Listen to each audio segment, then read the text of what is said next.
Hi all, இன்றைக்கி வந்து sizzler brownie வீட்டிலே எப்படி செய்கிறதுன்னு பார்க்கலாங்க. ரொம்ப டேஸ்ட்டாக இருக்கும், ரொம்ப ஈஸியும் கூட செய்கிறது.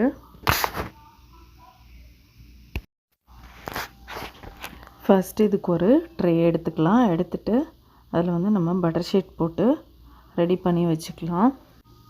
அடுத்து ஒரு பவுல் எடுத்துகிட்டு அதில் 1.5 கப்பு டார்க்கு காம்பவுண்ட் சாக்லேட் வந்து எடுத்துக்கலாம்.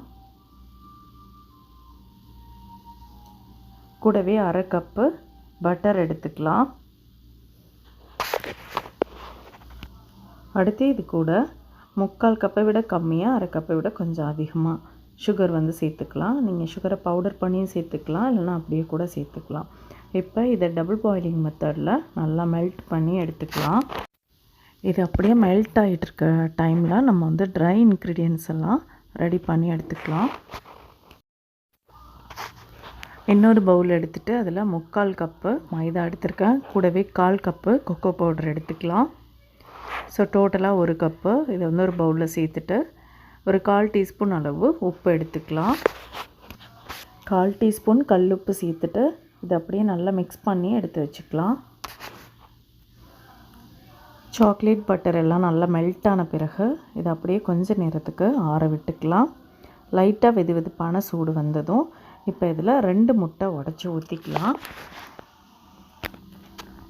முட்டை சேர்த்துட்டு நல்லா விஸ்க் வச்சு மிக்ஸ் பண்ணி எடுத்துக்கலாம். இந்த டைமில் நீங்கள் எலக்ட்ரிக் பீட்டர் யூஸ் பண்ணி கூட நல்லா மிக்ஸ் பண்ணி எடுத்துக்கலாம். அடுத்து இதில் 1 டீஸ்பூன் அளவு வெண்ணிலா எசன்ஸ் சேர்த்துக்கலாம். சேர்த்து நல்லா மிக்ஸ் பண்ணிக்கலாம். அடுத்ததாக நம்ம ரெடி பண்ணி வச்சுருக்க ட்ரை இன்க்ரீடியன்ட்ஸை கொஞ்சம் கொஞ்சமாக சேர்த்து நல்லா மிக்ஸ் பண்ணிக்கலாம். கட்டி எதுவும் இல்லாமல். இதில் தண்ணியோ பாலோ எதுவுமே சேர்க்க தேவையில்லை, இதுவே கரெக்டாக இருக்கும். நல்லா மிக்ஸ் பண்ணிவிட்டு இப்போ நம்ம பட்டர் ஷீட்டை போட்டு ரெடி பண்ணி வச்சுருக்கோம் இல்லையா ட்ரே, அதில் வந்து ஊற்றிக்கலாம். ஊற்றிட்டு இது மேலே உங்களுக்கு தேவையான நட்ஸோ இல்லைன்னா வந்து சாக்லேட் சிப்ஸ் இந்த மாதிரி ஏதோ ஒன்று போட்டுக்கலாம். போட்டுட்டு இப்போ ஓடிஜி ஒரு 10 மினிட்ஸ் வந்து 180 டிகிரி செல்சியஸில் ப்ரீ ஹீட் பண்ணி வச்சுருக்கேன். அதில் வச்சுட்டு ஒரு 25 மினிட்ஸ் வந்து குக் பண்ணி நம்ம வந்து வெளியில் எடுத்துக்கலாம். இப்போ வந்து ப்ரௌனி நல்லா சூடாக இருக்கும். ஸோ இதை கொஞ்சம் நேரம் ஆற விட்டுறலாம். நான் வந்து சூடாக தான் உடனே எடுத்துட்டேன். ஆனால் இது வந்து நல்லா ஒரு 1/2 ஹவர்லேருந்து 1 ஹவர் வரைக்கும் நல்லா நம்ம கூல் பண்ண விட்டுட்டு அதுக்கப்புறம் கட் பண்ணோன்னா நமக்கு கத்தியில் ஒட்டாமலும் வரும், கட் பண்ணுறதுக்கும் ஈஸியாக இருக்கும். அதுக்கப்புறம் இந்த மாதிரி சைட்ஸ் எல்லாம் நல்லா லைட்டாக கட் பண்ணி விட்டுட்டு நம்ம வந்து தேவையான சைஸில் நம்ம வந்து பீஸ் போட்டு எடுத்துக்கலாம். நம்ம வந்து இப்போ சிஸ்லர் ப்ரௌனி செய்ய போகிறதுனால நான் வந்து பெரிய பீஸாகவே கட் பண்ணி எடுத்துக்கிறேன். அவ்வளோதான், ப்ரௌனி வந்து நமக்கு தயாராக இருக்குது. அடுத்து வந்து சிஸ்லர் ப்ரௌனிக்கு சாக்லேட் சிரப் தேவைப்படும். அடுத்தது ஐஸ்கிரீமும் தேவைப்படும். அது நம்ம கடையில் கூட வாங்கிக்கலாம். நான் வந்து சாக்லேட் ஐஸ்கிரீம் தான் எடுத்திருக்கேன்.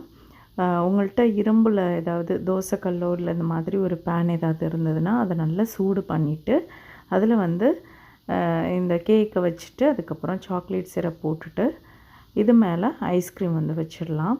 வச்சுட்டு சாப்பிடும்போது ரொம்ப டேஸ்ட்டாக இருக்கும். நல்லா அந்த சாஸ் வந்து சூடாக இருக்கும், கேக்கும் கொஞ்சம் சூடாக இருக்கும், ஐஸ்கிரீம் வந்து நல்லா சில்லுன்னு இருக்கும். ஸோ சாப்பிடும்போது உங்களுக்கு டேஸ்ட் ரொம்ப சூப்பராக இருக்கும். ட்ரை பண்ணி பாருங்கள்.